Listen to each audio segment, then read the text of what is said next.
الله أكبر.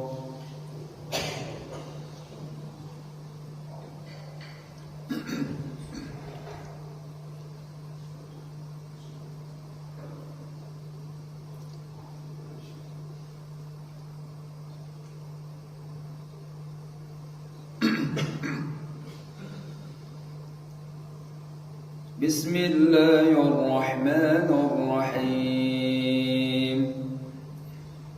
الحمد لله رب العالمين، الرحمن الرحيم،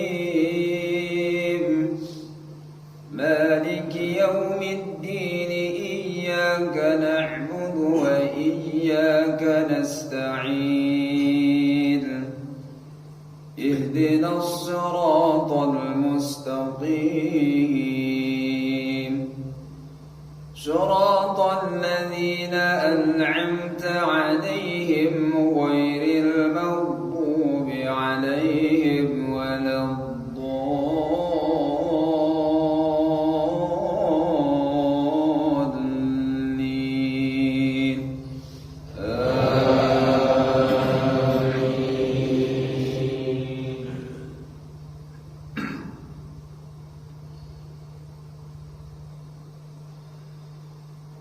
تبارك الذي جعل في السماء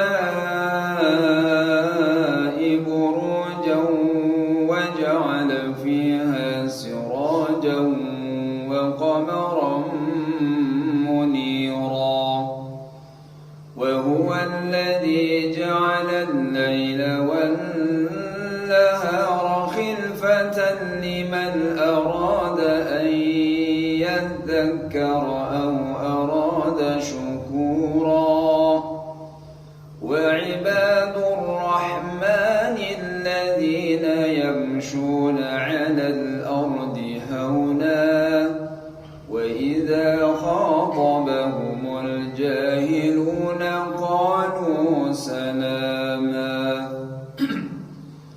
والذين يبيتون لربهم سجدا وقياما، والذين يقولون ربنا اصرف عنا عذاب جهنم إن عذابها كان غراما إنها ساءت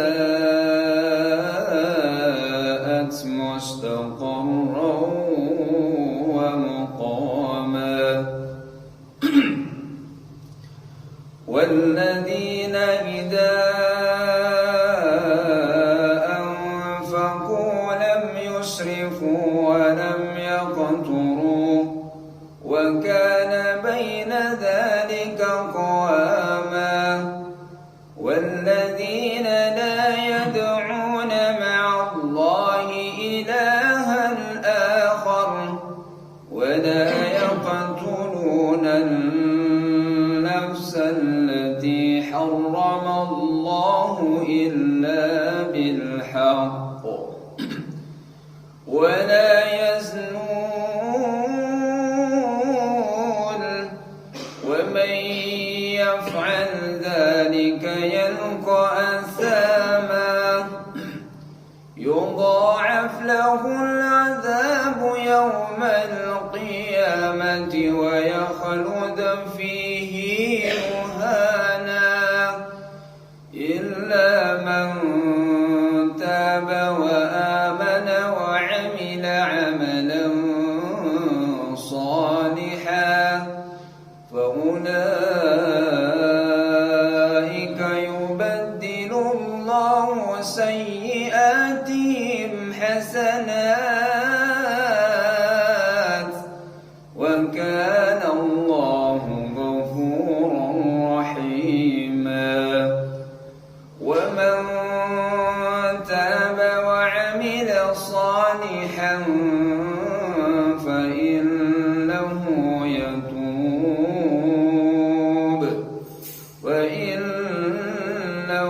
يتوب إلى الله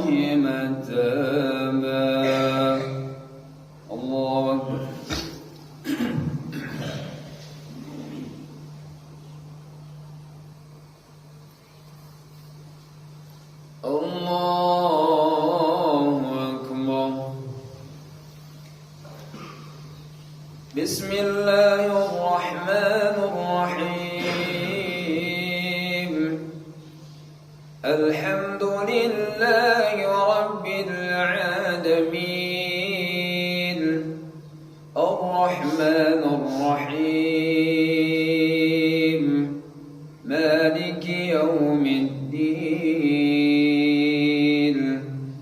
إياك نعبد وإياك نستعين اهدنا الصراط المستقيم صراط الذين أنعمت عليهم غير المغضوب عليهم ولا الضالين.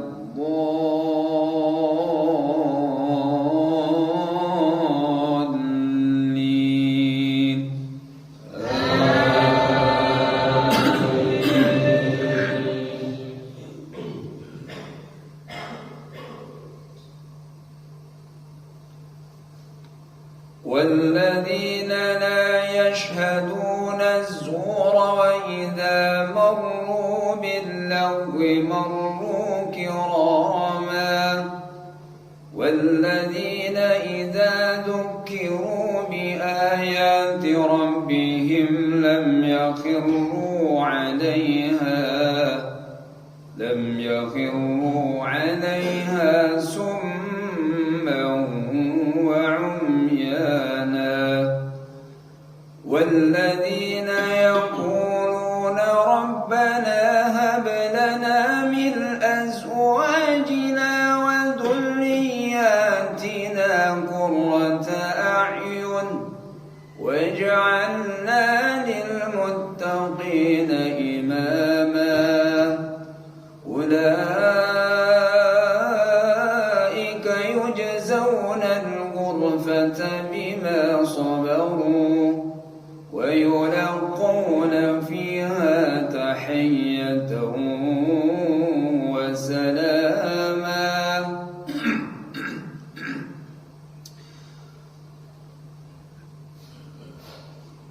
والذين يقولون ربنا هب لنا من أزواجنا وذرياتنا قرة أعين واجعلنا للمتقين إماما أولئك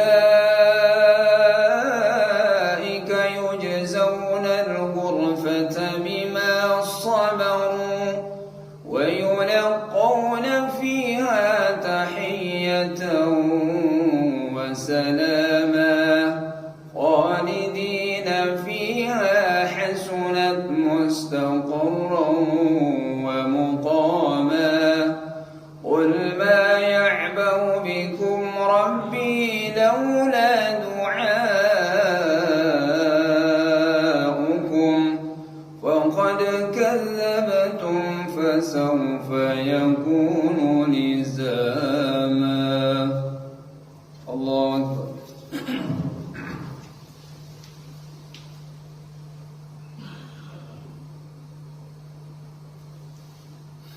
سمع الله لمن حمده. اللهم اهدنا فيمن هديت وعافنا فيمن عافيت وتولنا فيمن توليت وبارك لنا فيما أعطيت وقنا برحمتك شر ما قضيت.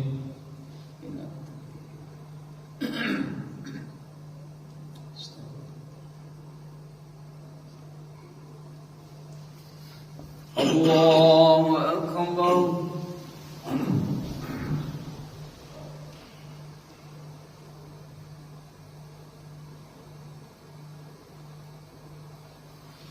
الله أكبر.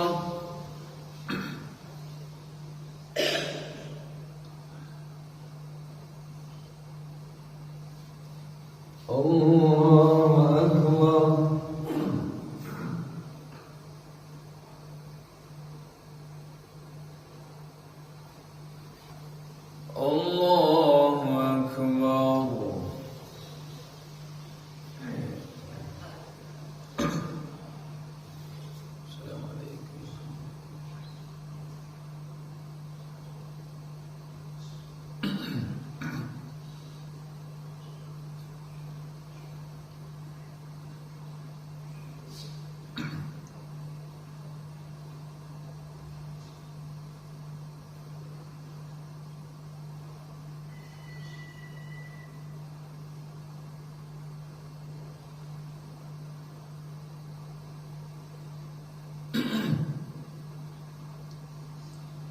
السلام عليكم ورحمة الله. السلام عليكم ورحمة الله. Assalamualaikum warahmatullahi wabarakatuh.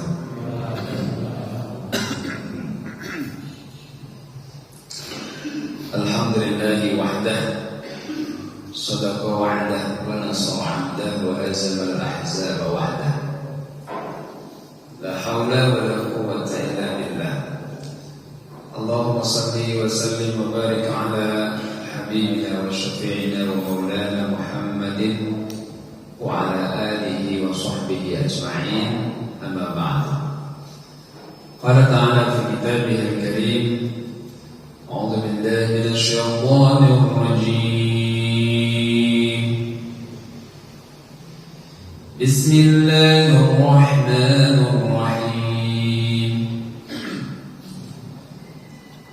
Afala yatadabbaruna al-Qur'an am 'ala qulubin aqfaluha. Shadaqallahul 'azim. Hadirin Bapak, Ibu, anak-anak jamaah salat subuh yang berbahagia. Segala puji bagi Allah, bersyukur kepadanya karena dengan nikmatnya kita masih bisa menjalani hari-hari kita dengan kegiatan ibadah, dan kita sudah melaksanakan sholat subuh berjamaah dan dilanjutkan dengan taklim, kajian tafsir Al-Quran. Mudah-mudahan ilmu kita manfaat dan bisa diamalkan. Salawat dan salam kita sampaikan kepada yang mulia junjungan kita Rasulullah Muhammad sallallahu alaihi wa alihi wasallam. Hadirin jamaah subuh yang berbahagia, seingat saya dua bulan lalu ya sudah sampai penjelasan pembahasan tafsir kita sudah sampai surat Al-Qadr. Maka hari ini kita coba masuk ke surat namanya surat Al-Alaq. Iqra' bismi rabbikal ladzi khalaq. Nah, baik, sebelum lebih jauh kita mengetahui tafsir ayat ini, kita sama-sama samakan bacaan Quran kita, ya, demi menghafal. Bismillahirrahmanirrahim. Silakan.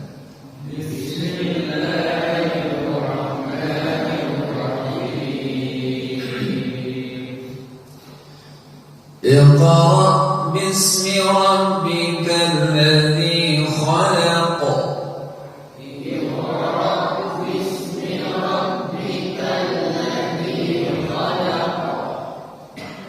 خلق الإنسان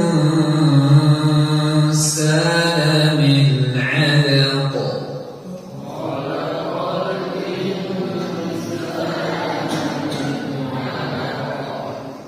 Mantulnya agak monyong ya, alaq gitu. Bukan alaq, alaq gitu ya. Iqra' wa rabbukal akram.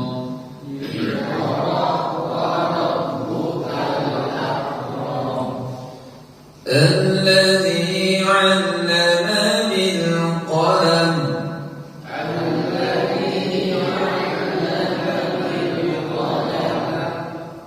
علم الإنسان ما لم يعلم.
أمر بالتقوى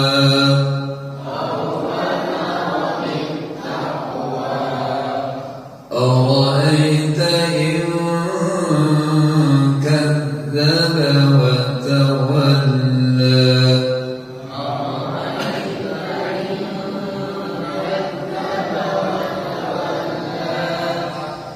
ألم يعلم بأن الله يرى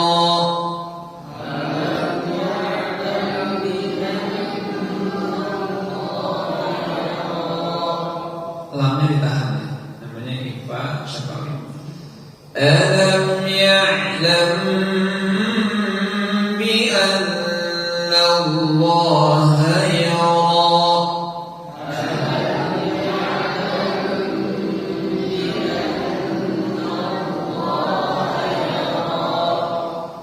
كلا لئن لم ينته لنسفعا بالناصية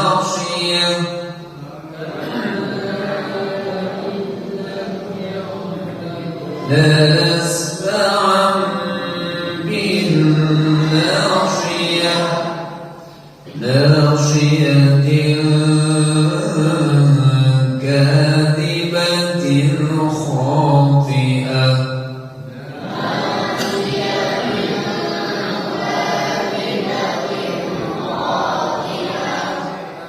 فليدع ناديه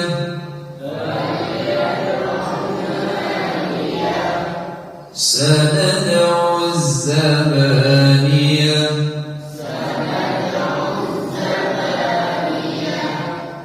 كلا لا تطعه واسجد واقترب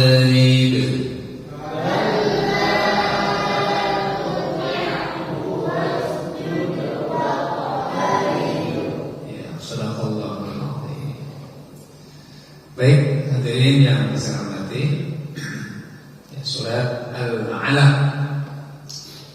Surat ini 1-5 turun di kota Makkah. Maka disebut dengan surat Makkiyah.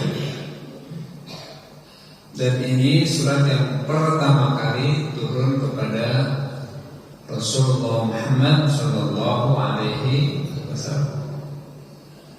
Jadi secara historis dan asbabun nuzul, surat ini adalah yang beliau terima, yang beliau dapat dari malaikat Jibril pertama kali.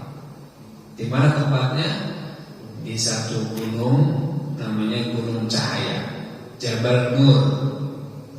Di balik gunung itu ada gua, namanya Gua Hira. Kecil guanya, tapi disitulah tempat yang menandai dan mengawali turunnya Al-Quran pertama kali ke langit dunia, turun ke Rasulullah Muhammad sallallahu alaihi wasallam.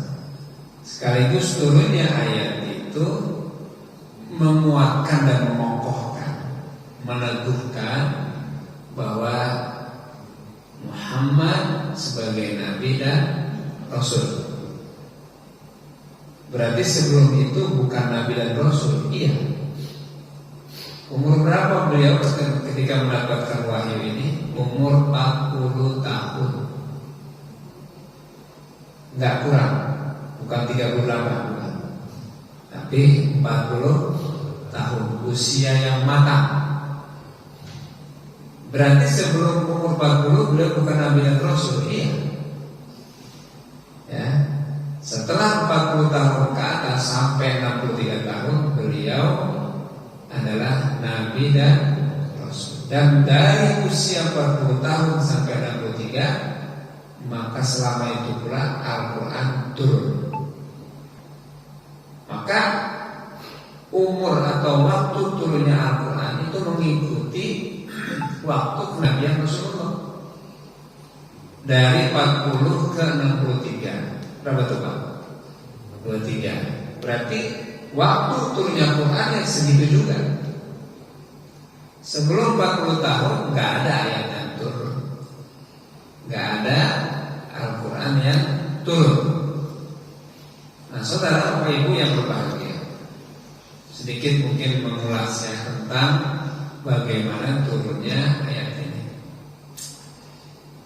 Jadi Rasulullah Muhammad SAW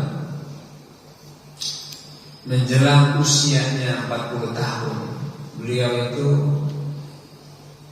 punya keinginan yang kuat untuk berdiam diri, menyendiri. Dan beliau memilih Jabal Nur itu sebagai tempat beliau menyendiri. Bahasa Arabnya itu tahannus, i'tizal. I'tizal itu menyendiri, memisahkan dari keramaian, menjauh dari hiruk-pikuk kehidupan kota. Beliau i'tizal, kemudian tahannus, bawa bekal dari rumah, disiapkan oleh istri tercintanya Khadijah binti Khuwailid Al-Kubra. Bawa bekal untuk sekian kali makan, kalau habis pulang lagi, turun lagi, ya. Terus nyiapin lagi, kalau udah habis makanan turun lagi. Dan gunung yang dimaksud ini lumayan ketinggiannya, kalau nggak salah 500 meter di atas permukaan laut. Nah, guhanya ini nggak jauh dari puncaknya. Nah, Bapak Ibu yang berbahagia, ada kegelisahan yang dirasakan oleh Rasulullah melihat kebiasaan, perilaku, tata hidup, cara hidup orang Mekah. Apa yang rusak dari orang Mekah ketika itu? Yang kuat menghantam yang lemah, perempuan tidak dihargai sama sekali. Kemudian ekonomi ribawi berkembang, minuman keras jadi minuman pokok. Wah, pokoknya kebobrokan yang luar biasa. Kemudian penyembahan mereka adalah terhadap berhala. Jumlahnya nggak kira-kira 360. Yang paling besar Hubal, ya, ada Lata, Uzza, Mana. Yang paling besar adalah Hubal. Pokoknya udah nggak logis lah, sembahan yang dilakukan oleh orang Quraisy. Sementara Rasulullah dan keluarganya dan banyak juga dari orang-orang Quraisy yang tetap menjaga milah Ibrahim, ya, kepercayaan atau keyakinan Nabi Ibrahim masih tersisa. Artinya ada juga yang tidak menyembah berhala, termasuk keluarga Rasulullah Muhammad Sallallahu Alaihi Wasallam. Saudara, Bapak Ibu berbahagia, sementara orang Yahudi, orang Nasrani itu mereka dalam kondisi menunggu lahirnya, munculnya Nabi yang akan melanjutkan kenabian Nabi Isa. Tertulis tuh ayatnya, informasinya. Akan datang Nabi, akan datang Rasul, akan datang pelanjut kenabian namanya Ahmad atau Muhammad. Mereka nunggu itu, Pak. Nah, saudara, Bapak Ibu yang berbahagia, berhari-hari dan untuk kesekian kalinya Rasul beriktizal, bertahanus di Gua Hira. Saya kebetulan belum pernah naik ke atas, karena lumayan kalau mau naik ke atas ke Jabal Nur itu butuh 3 jam. Itu pun harus pilihnya waktunya malam. Kalau siang, Masya Allah, harus nyiapin air yang banyak. Sementara nggak ada tempat yang bisa nyaman untuk kita istirahat, karena nggak ada pepohonan. Tetapi sekarang ini sudah ada terobosan baru oleh pemerintah Saudi, yaitu membuat museum wahyu. Baru 2 tahun. Ya, museum ini bagus. Dia punya audio visual yang canggih, ya, 3 dimensi, ada bagian-bagian yang dibuat tentang turunnya wahyu, dan bukan hanya wahyu Al-Quran, tapi juga wahyu yang lain kepada Nabi Ibrahim, Nabi Musa, Nabi Isa. Karena Nabi Ibrahim juga punya wahyu yang terhimpun dalam Suhuf Ibrahim wa Musa. Nabi Musa diberikan kepada beliau kitab namanya Taurat dan selanjutnya. Terlebih kepada yang mulia Nabi kita Muhammad sallallahu alaihi wasallam. Jadi bapak-bapak kalau mau umrah atau haji atau ziarah, sekarang ada museum wahyu. Wah, cukup membantu kita memahami bagaimana turunnya wahyu kepada para nabi, terkhusus kepada yang mulia Nabi kita Muhammad sallallahu alaihi wasallam. Ibu bapak yang berbahagia, jadi di usianya yang 40 tahun beliau lebih banyak berdiam diri, sampai waktu datanglah kepada beliau makhluk yang asing, nggak pernah ketemu sebelumnya. Rasul nggak pernah berjumpa sebelumnya. Makhluk ini bukan makhluk dari jenis manusia, tapi jenis malaikat yang menyerupai manusia. Siapa dia? Jibril. Datang dalam satu malam,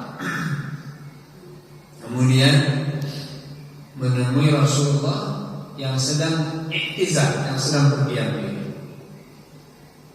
Kemudian makhluk ini menyuruh Rasulullah untuk Iqra, baca ya Muhammad. Iqra ya Muhammad. Nah, Muhammad ini jujur apa adanya. Kata beliau, ma ana biqari, saya tuh nggak bisa baca. Ma ana biqari. Kemudian didekap sama malaikat ini, didekap dengan kuat sampai Rasul nyesek gitu, dilepas lagi. Kemudian menyuruh lagi, Iqra ya Muhammad, baca ya Muhammad. Lagi-lagi Rasul jujur, ma ana biqari, saya nggak bisa baca. Didekap lagi yang kencang sampai nyesek Rasulullah, dilepas lagi. 3 kali perintah itu sama, Iqra baca ya Muhammad, didekap lagi, kemudian melanjutkannya dengan Iqra bismi rabbikal ladzi khalaq. Didikte itu lagi. Jadi didikte sama Jibril, Iqra bismi rabbikal ladzi khalaq. Diikuti oleh Rasulullah. Iqra bismi rabbikal ladzi khalaq. Dan dikte berikutnya, khalaqal insana min 'alaq. Diikuti. Iqra wa rabbukal akram. Diikuti. Alladzi 'allama bil qalam. Diikuti. 'allamal insana ma lam ya'lam. 5 ayat ini didiktekan oleh Jibril dan diikuti oleh yang mulia Rasulullah Muhammad sallallahu alaihi wasallam. Ketika didiktekan begitu, nempel betul di kepala dan hatinya Rasulullah. Nempel, gak hilang lagi. Sekali didiktekan langsung hafal ya. Itu saking apanya, saking terkesan dan saking cerdasnya Rasulullah ya. Sekali dikte langsung hafal. Kalau kita 5 kali dikte gak apa-apa. Didikte langsung hafal. Langsung kemudian Rasul turun gunung, ketinggian 500 meter, turun. Malam itu juga, pagi itu juga, dan langsung pulang ke rumahnya. Pulang ke rumah, tentu di sana ada istri beliau. Beliau ketakutan, cemas, khawatir, sehingga pada saat sampai di rumah beliau menemui istrinya, Rasulullah mengatakan, Zammiluni, Zammiluni. Zammiluni artinya selimutin saya. Itu karena Rasul ketakutan ya, khawatir gitu. Kalau orang takut kan jadinya getar gitu, nggak karu-karuan ya. Zammiluni, Zammiluni, selimuti saya, selimuti saya.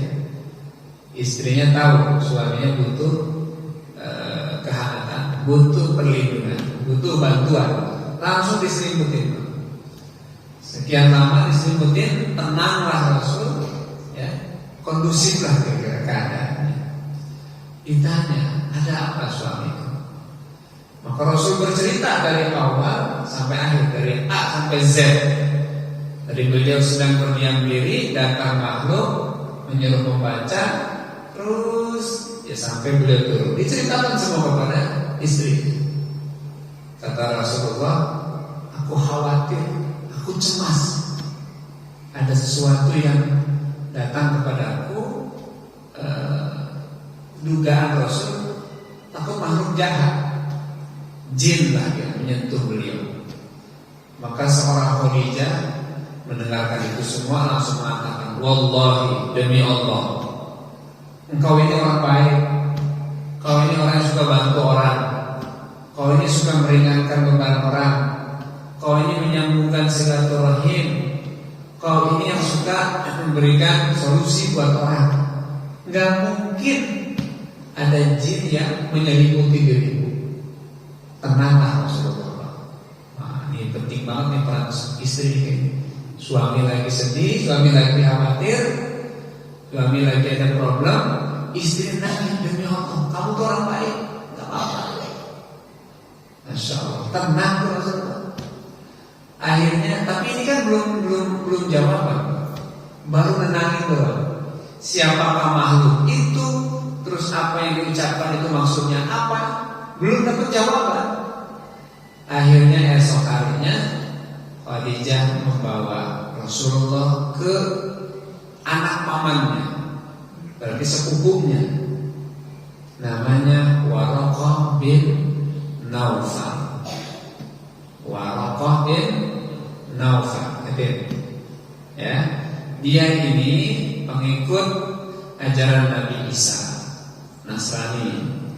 Dia pandai berbahasa Ibrani dan menerjemahkan Injil dalam bahasa Arab. Jago nulis kemampuan Ibrani. Cuma seorang Waraqah ketika itu sudah tua, sudah sepuh, terus tunannya terakhir lagi. Tapi dia orang yang sangat mahir.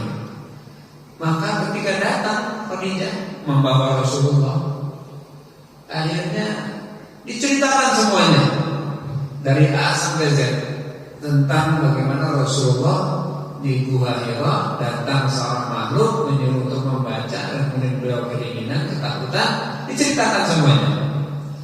Maka seorang Waraqah mendengar dengan seksama. Akhirnya apa? Kata Waraqah, wallahi ya Muhammad, demi Allah ya Muhammad. Ya, kalau orang Arab bilang wallah itu biasa. Wallahi demi Allah. Kalau kita mau wallahi itu apa ya? Swear lah. Serius kira-kira gitu. Wallahi demi Allah ya Muhammad, yang datang kepada kamu itu bukan jin. Yang datang kepada engkau itu bukan orang makhluk jahat. Yang datang kepada engkau adalah Namus. Namus itu nama lain dari malaikat Jibril. Nah ini sampai di situ Rasul benar tahu nih, oh ini Namus. Terus kata Waraqah, dan ya Muhammad, yang datang kepadamu adalah Namus, yang pernah datang kepada Musa, yang pernah datang kepada Isa, yang pernah datang kepada banyak nabi, dan hari ini datang kepada engkau menyampaikan wahyu. Dan ya Muhammad, tidaklah seorang mengemban amanah ini kecuali dia akan terusir oleh kaumnya. Rasul kaget tuh. Maksudnya apa? Saya akan terusir. Kamu akan diusir nanti. Kamu akan dicampakkan nanti oleh kaummu sendiri. Maksudnya kaumnya adalah kaum Quraisy. Dan ya Muhammad, seandainya umurku panjang, usiaku bertambah, dan aku menyaksikan di mana engkau terusir oleh kaummu, maka saya akan membela-Mu ya Muhammad. Saya akan ada di belakangmu ya Muhammad. Cuma gak kesampaian. Waraqah bin Naufal berapa tahun kemudian, berapa bulan kemudian dia meninggal dunia. Jadi apa yang menjadi keinginan dia akan membela Rasul di saat Rasul nanti diusir gak kesampaian. Itulah Waraqah bin Naufal yang sebetulnya secara keimanan dia sudah Islam, dia sudah percaya akan kenabian Nabi Muhammad Shallallahu Alaihi Wasallam. Ya.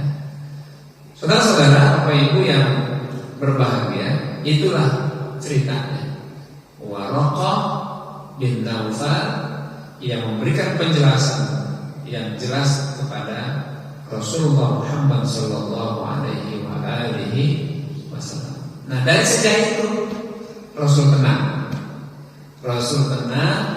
dan secara otomatis ketika itu Rasul menjadi Nabi dan Rasul. Setelah turunnya surat ini, itu tidak turun lagi itu Al-Quran, lama sekali sehingga Rasul kangen.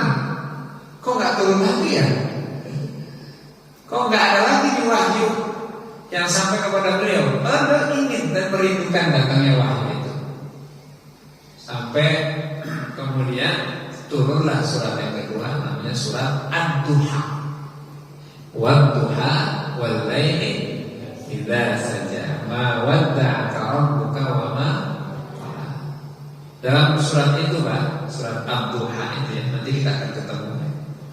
Ada kalimat, ada ayat ma wadda'aka rabbuka wa ma qala. Tuhanmu tidak meninggalkanmu ya Muhammad. Artinya serasa dalam hati Rasulullah, kok nggak datang lagi ya? Jibril kemana ya? Saya kok seperti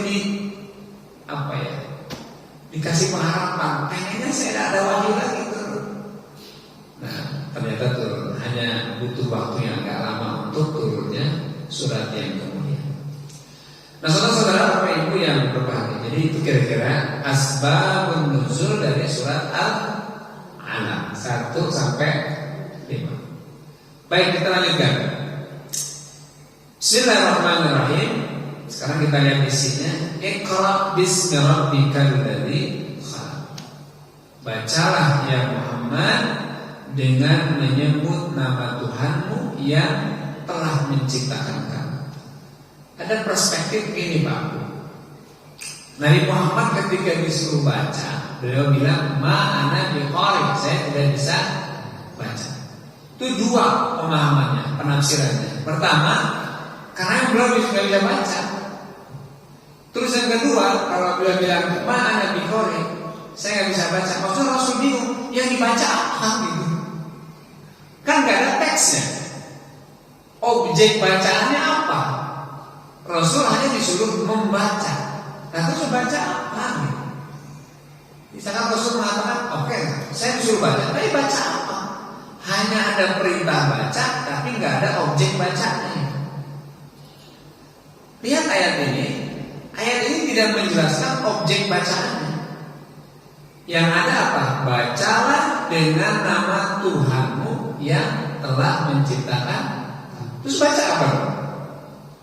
Maka kata para ahli, para tafsir ini, memang yang dimaksud adalah bukan membaca teks, bukan membaca sesuatu yang tertulis, tapi baca dalam arti pahami, analisa, baca kehidupan, baca diri, membaca, menganalisa tentang keadaan. Itu yang harus dibaca. Jadi ini, nah dalam bahasa Arab itu menarik. Membaca dalam bahasa Arab itu menggunakan banyak kata. Ada qara'a, iqra, ada talayatlu, utlu, ya. Ada darasa, yudarisu, tadarus itu ya. Ibu-ibu bisa ngomong nih, ya bu tadarusan ya. Maksudnya apa itu? Baca hataman kan? Kan membaca juga ya. Atau tilawah, MTQ, musabaqah tilawatil Quran, perlombaan membaca Al-Quran. Padahal tidak menggunakan iqra, tapi membaca udah sampai mana tilawahnya gitu. Tilawahnya udah sampai juz berapa ini? Kalau bapak-bapak ditanya, udah ikro berapa? Atau singgung itu. Emang saya masih ikro apa? Tapi tiga-tiganya bermana baca. Ikro baca, tilawah baca, tadarus juga baca. Tapi maksud dibalik baca itu beda. Nah, ikro punya makna bacaan yang umum. Artinya baca kehidupan, baca diri, analisa, dan juga hayati, dan juga dalami, dan macam-macam lah kira-kira. Jadi membaca di sini artinya luas. Nah, kalau itu maksudnya, ya, maka sungguhnya yang Allah inginkan dari menyuruh Nabi Muhammad membaca adalah membaca situasi perang Arab yang penuh dengan kebobrokan dan kejahilian. Kemudian khalaqal insana min 'alaq. Khalaqal insana, Tuhan Rabbik tadi yang telah menciptakan itu adalah menciptakan manusia min 'alaq, dari segumpal darah. Ya, segumpal darah itu sebenarnya ada dari setetes air yang hina. Dari setetes air menempel di dinding rahim menjadi darah, darah jadi daging, dan ada tulang dilapisi daging dan kulit ditiupkan ruh. Tapi pada dasarnya kita ini, saya yang ada dagingnya, alhamdulillah nggak kurus-kurus banget gitu. Ada tulangnya, ada kulitnya, kulit pun berlapis loh Pak. Ini kulit tadi berlapis loh. Ya. Kemudian ada ruh sehingga bisa dengan aktif, ada kaki dan semuanya lah. Ini kan tadinya adalah sesuatu yang tidak bernilai dan tidak berharga, yaitu setetes air. Allah sempurnakan penciptaan kita, jadilah kita hari ini. Iqra wa rabbukal akram, bacalah dan Tuhanmu yang akram, yang maha mulia, karim, kata karim. Jadi sampai di sini pun belum nggak ada objek yang dibaca. Kita suruh Nabi Muhammad suruh membaca tentang Tuhannya yang menciptakan dan yang maha mulia.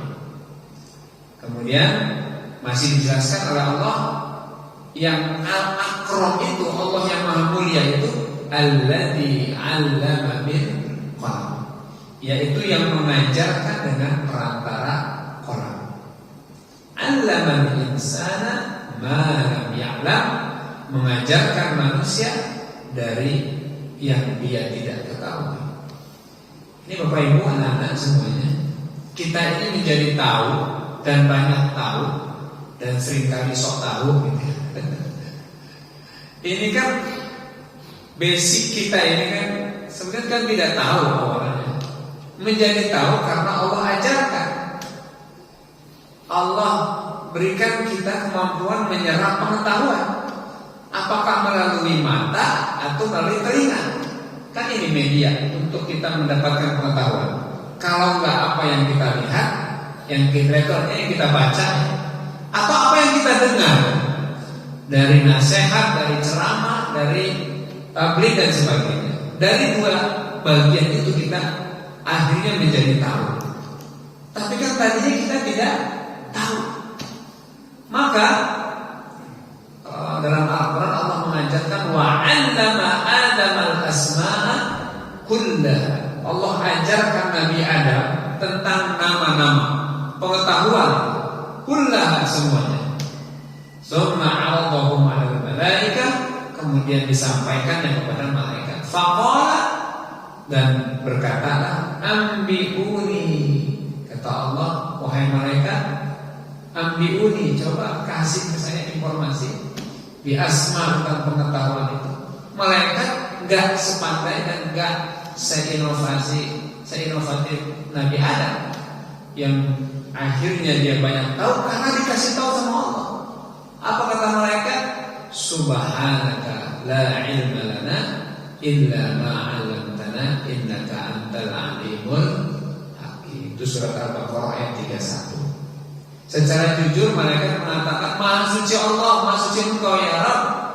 La ilma lana, saya tidak punya ilmu illa ma'allamtana, kecuali yang Kau ajarkan kepada saya. Nabi Adam banyak pengetahuan diajarkan oleh Allah. Anak cucunya kita semua menjadi tahu karena diajarkan turun temurun dari guru kita, gurunya dari guru, gurunya terus dari guru. Makanya ada ungkapan al-ilmu nurun.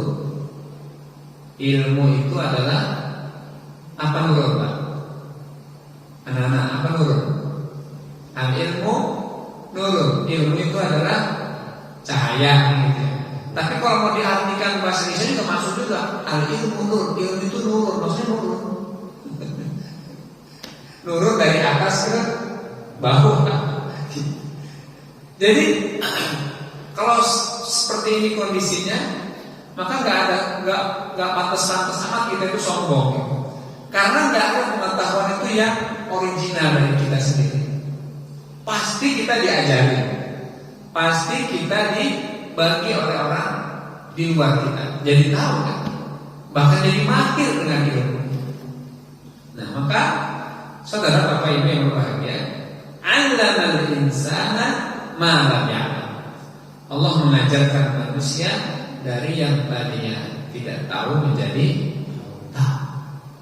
Maka ungkapan tawadu itu diajarkan oleh Allah dari malaikat yang secara jujur mengatakan, La ilma lana illa ma'allamtana innaka antal alimul hakim. Saya baca surat Al-Baqarah ayat 31. Bapak Ibu yang berbahagia, kita lanjut ya. Sampai kemudian Allah mengatakan, Kalla, kamu itu diciptakan, kamu dari setetes dari darah. Karena Allah pula kamu jadi tahu. Maka kalla, ketahuilah, jangan begitu hendaknya manusia. Innal insana la yatgha, sesungguhnya ada manusia yang la yatgha. Ada manusia yang melampaui batas. Ini sampai Allah menambah kata lam taukid, la yatgha. Ada manusia yang benar-benar melampaui batas, kelewatan gitu. Ya. Apa yang kelewatannya? Sombongnya, angkuhnya, pelitnya, apalagi? Pokoknya kelewatan.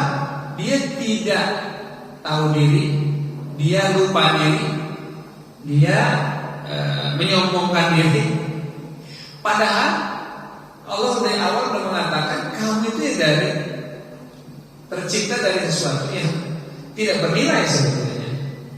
Tapi ada manusia yang melampaui batas, layak tolong, ya. Sehingga bahkan dia melupakan Tuhannya. Kalau melupakan orang masih batas, melupakan Tuhannya. Di dalam Islam, kalau sudah lupa dengan Tuhannya, apalagi salah Tuhannya, itu dosa besar. Yang kita sebut dengan apa? Syirik. Syirik itu kan artinya dia menyekutukan Tuhan. Berarti dia sendiri gak kenal Tuhan Allah.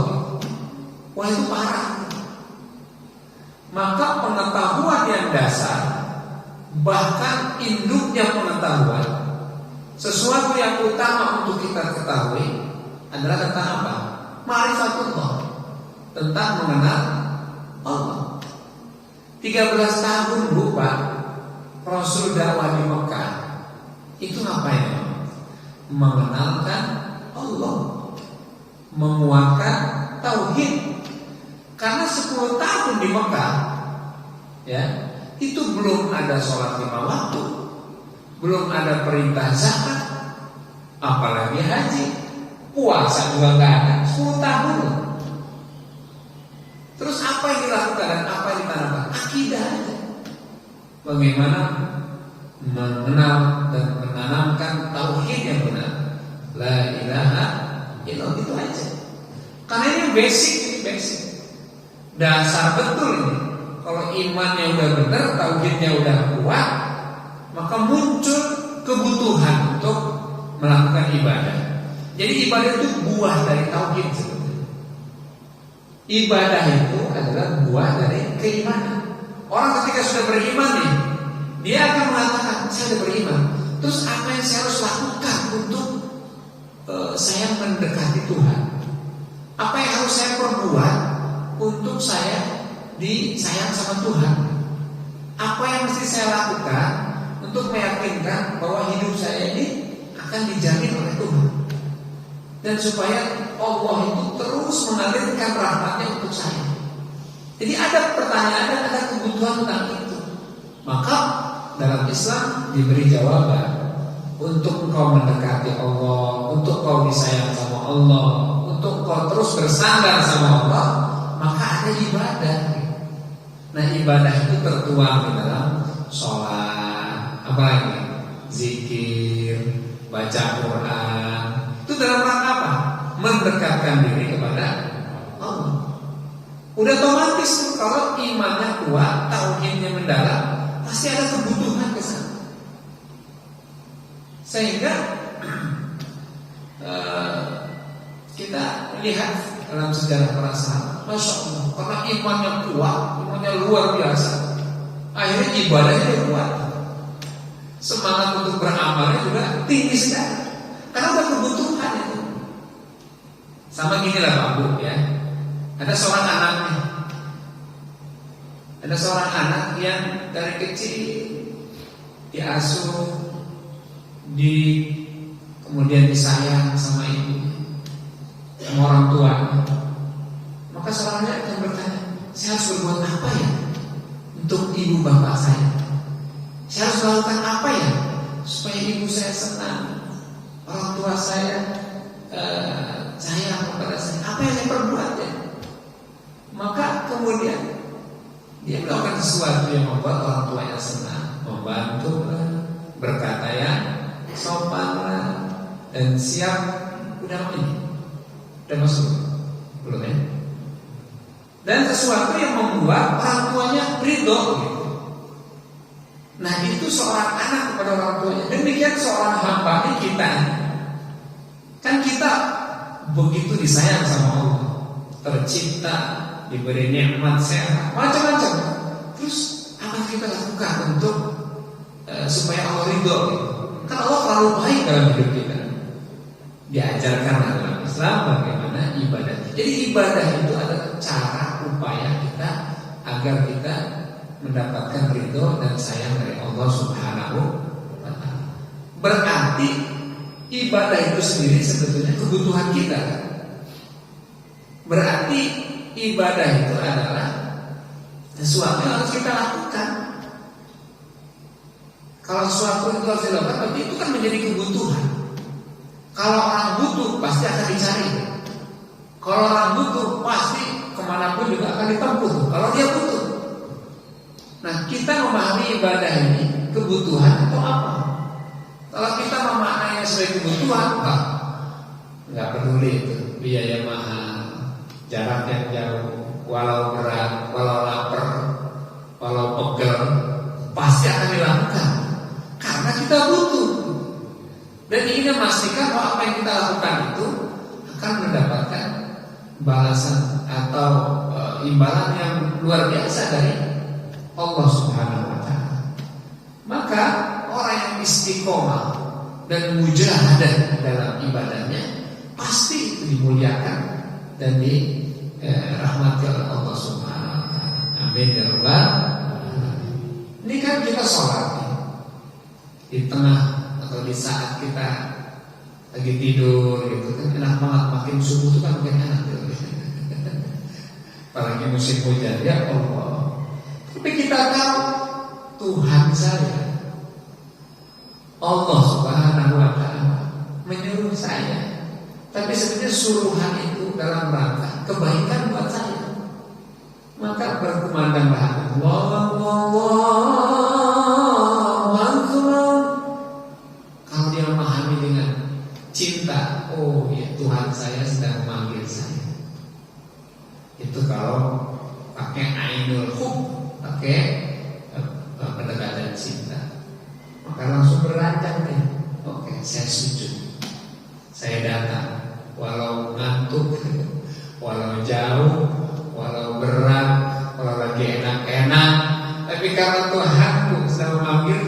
sedang mencintaiku dan aku ingin mendapatkan cintanya Allah, maka saya lakukan. Ini kalau ibadah dipahami, dimaknai sebagai kebutuhan ringan, gitu ya.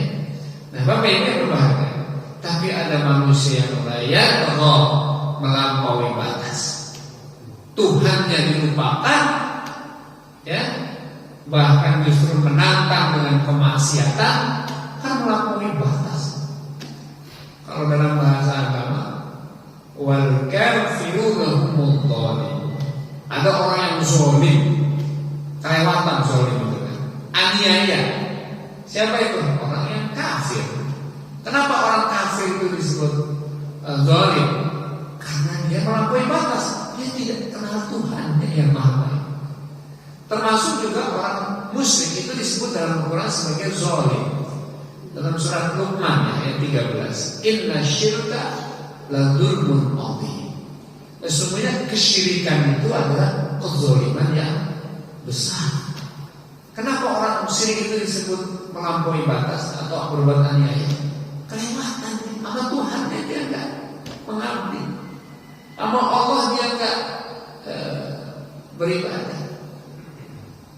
Demikian juga orang kafir.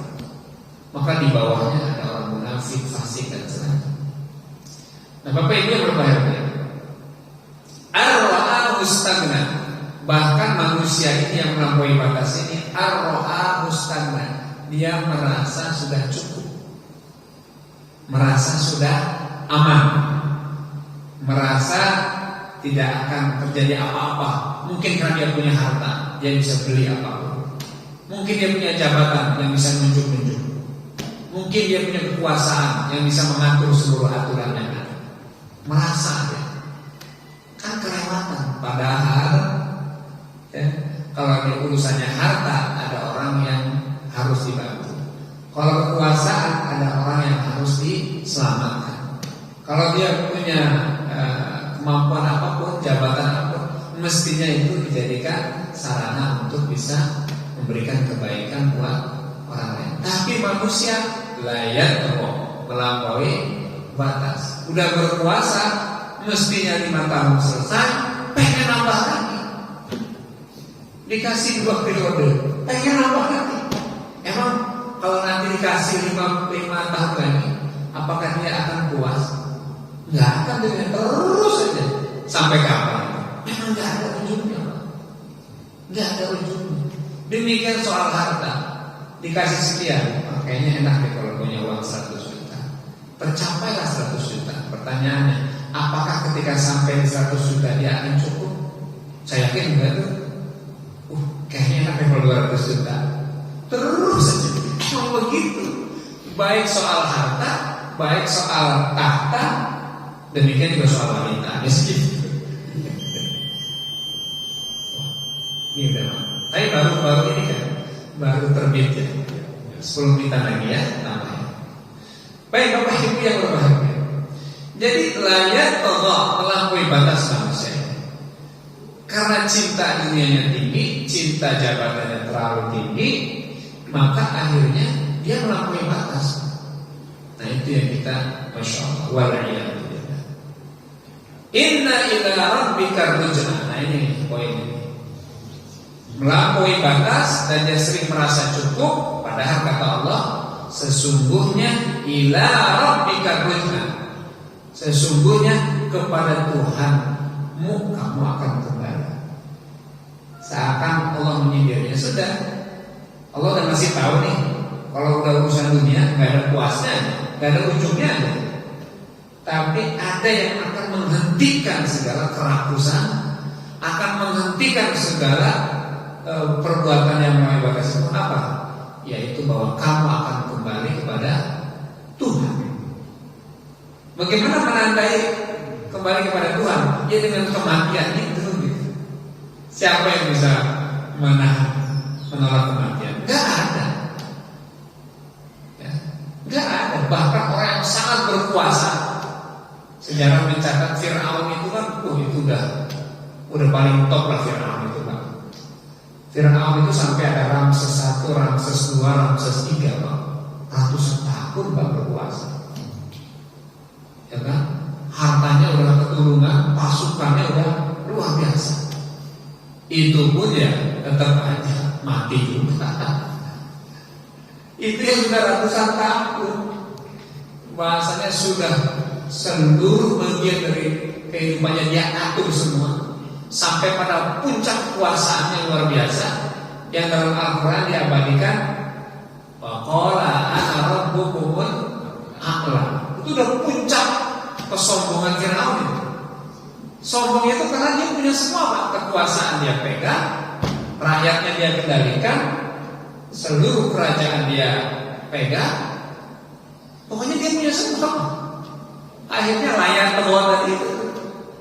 Maka kalau baca surat An-Nazi'at, ketika bercerita tentang Nabi Musa yang berdakwah kepada siapa tadi? Firaun ya, yang sudah sampai pada puncak kesombongan, maka di akhir ayat itu Allah bilang, fa amma man taqwa wa athara hayatan fa innal jahima ya. Sama tuh. Fa amma man taqwa, dari kata-kata layak taqwa itu ya. Fa amma man taqwa, ada orang yang melampaui batas. Maksudnya tadi prolognya kan sudah disampaikan tuh, yaitu tentang Firaun yang taqwanya udah kelewatan sampai mengatakan saya adalah Tuhan. Saya bisa matikan orang loh, kata Firaun. Dipanggil budak, dibunuh, des loh, kan bisa saya matiin. Nggak ada yang bisa menahan dia, nggak ada yang bisa memperkarakan dia. Orang dia punya semuanya, Pak. Dia yang punya, Pak. Nggak ada legislatif, nggak ada yudikatif, Pak. Nggak ada parlemen yang bisa menggugat dia, nggak ada kehakiman yang bisa nggak ada, Pak. Kata Firaun, nih saya bunuh nih, bisa kan? Saya bisa membunuh. Melahirkan dia juga bisa, dia nikah banyak wanita dan lahir anak-anak. Tuh saya bisa tuh, kan? Itu saking sombongnya tuh. Jadi kalau sekelas Firaun yang udah puncak kesombongannya, mati juga tuh. Akhirnya matinya tragis karena mengejar Musa di Laut Merah. Musa selamat, dia di tengah lautan. Ya, kemudian dibalikkan lagi ke gunung, laut air tenggelamlah dia. Di situ dia baru sadar. Sampai dia bilang apa? Dia balik dalam Al-Quran. Ya, amantu bi Rabbi Musa wa Harun. Sadar juga dia itu. Kalau gitu mas saya percaya deh kepada Tuhan yang Musa dan Firaun. Mau mati baru percaya. Kata Allah, dan terlambat sudah, nggak ada lagi kesempatan. Karena apa? Karena ketika itu sudah yugorgir, udah sakaratil maut. Padahal kalau dia kemarin di saat sadar, di saat masih normal, bahkan yang melalunya udah luar biasa, itu masih Allah terima taubatnya. Karena ada hadis Rasul yang berbunyi, Innallaha yaqbalu taubat malam yughargir. Sesungguhnya Allah akan tetap menerima taubat selama belum udah mau meninggal, belum sampai kerongkongan maksudnya nyawa. Masih diterima tuh, Pak.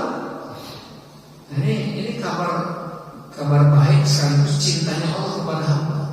Kalau ada di antara hamba Allah selama hidupnya maksiat terus, syirik dilakukan, kekufuran lawan, wah pokoknya semua khatam lah ke maksiatnya.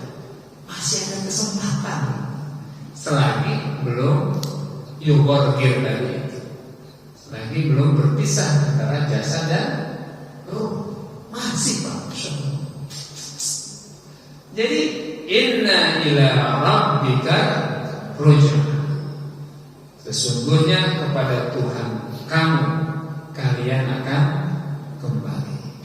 Kalau udah seperti itu, udah selesai sudah. Kalau udah usaha mati, maka dalam Al-Quran dikatakan alhaakumut takatsur hatta zurtumul maqabir. Alhaakumut takatsur, kemudahan, kemewahan dunia sering melalaikan kalian.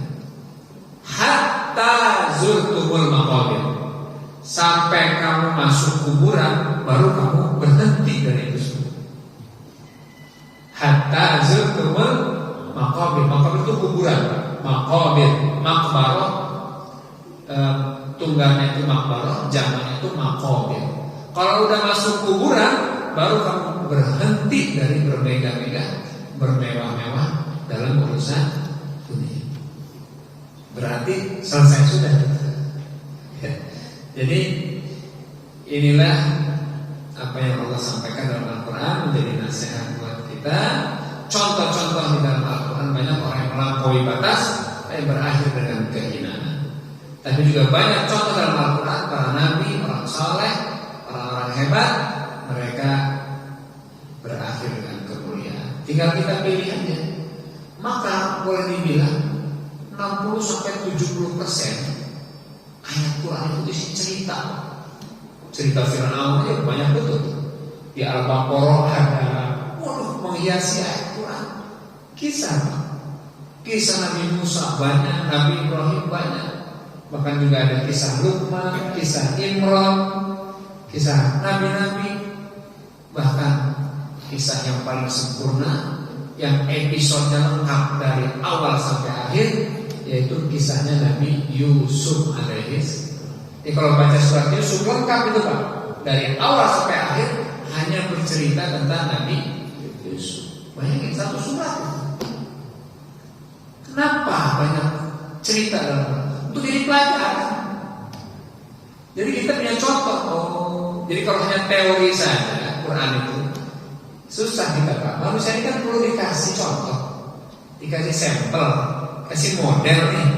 Nah, Allah mudahkan pemahaman Quran itu karena penyajiannya dalam bentuk cerita. Ya, jadi Allah lagi cerita tentang orang yang layak melampaui batas. Disebutlah di antara yang melewati itu adalah Fir'aun, Haman, apalagi Namrud, macam-macam. Ya, kaum Samud, kaum Ad. Dalam surah Al-Haqqah itu kan kadzabat Samud wa 'ad bil qaryah. Ada nih orang kaum yang melampaui batas karena gagahnya, kekuatannya, kehebatan ekonominya, karena stabil ekonominya, pertumbuhan ini bagus. Hancur juga tuh kaum Samud dan kaum Ad. Jadi banyak cerita dalam Al-Quran. Mudah-mudahan kita bisa mengambil hikmahnya. Amin. Sampai di sini dulu obrolan kita. Al-Alaq sampai ayat 8. Nanti kita lanjutkan insyaallah bulan depan. Kalau ada panjang umur. Demikian sudah waktu syuruk.